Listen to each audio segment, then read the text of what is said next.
Тем временем безопасности детей в Коми уделено повышенное внимание. На улучшение антитеррористической защищенности и пожарной безопасности школ и детских садов в Коми в 2020 году было выделено 130 миллионов рублей.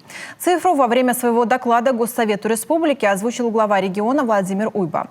На эти деньги в учреждениях были установлены системы видеослежения и оповещения о чрезвычайных ситуациях, электромагнитные замки, домофоны и турникеты. Сделаны были и отдельные помещения для охраны и оборудованные КПП. В некоторых учреждениях заменили устаревшую пожарную автоматическую сигнализацию. Елена Кононова о том, как защищают наших детей на примере гимназии искусств при главе Коми. Безопасность гимназии искусств Коми начинается с входной группы, а точнее с КПП. Дорогу учащимся, педагогам и всем остальным преграждают турникет и сотрудник охранного агентства. Вход внутрь только по электромагнитным пропускам. Гости могут попасть по предварительной заявке. Для родителей детей тоже строгие требования. Список родителей, законных представителей у нас есть.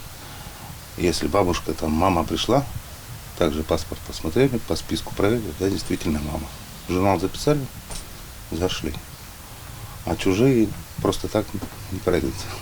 Вся система безопасности гимназии искусств, как, впрочем, и любого другого образовательного учреждения, налажена по всем требованиям регламента. Вся территория, а это около 45 тысяч квадратных метров, огорожена металлическим забором. Есть 3 входные группы с электромагнитным замком, так что посторонним сюда путь закрыт.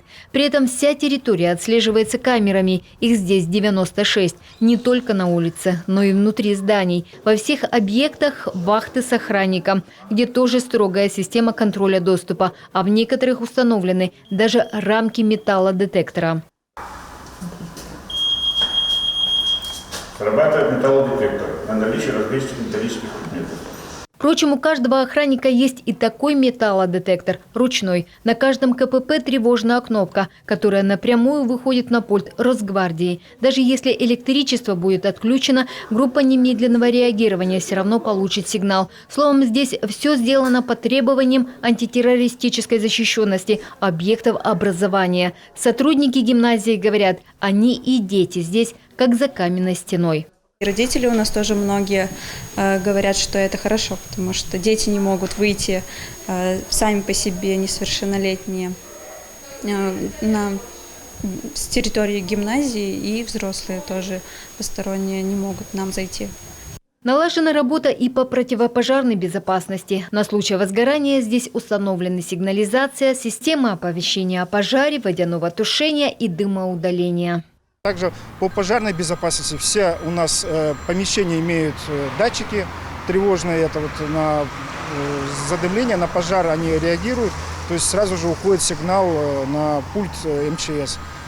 Есть система оповещения звуковая по пожарной тревоге, есть система антитеррористической безопасности, это громкая связь, когда детей предупреждает о той или иной опасности. Свою долю в безопасность детей внесла и пандемия. Чтобы защитить учащихся и сотрудников от коронавируса, все учреждения, в том числе и гимназия, закупили бактерицидные рециркуляторы, бесконтактные термометры, дезинфицирующие средства, защитные маски и перчатки. А на первом контрольно-пропускном пункте гимназии всех встречает еще и тепловизор. Мимо умного аппарата человек с повышенной температурой точно не пройдет. Елена Кононова, Олег Костромин, телеканал Юрган.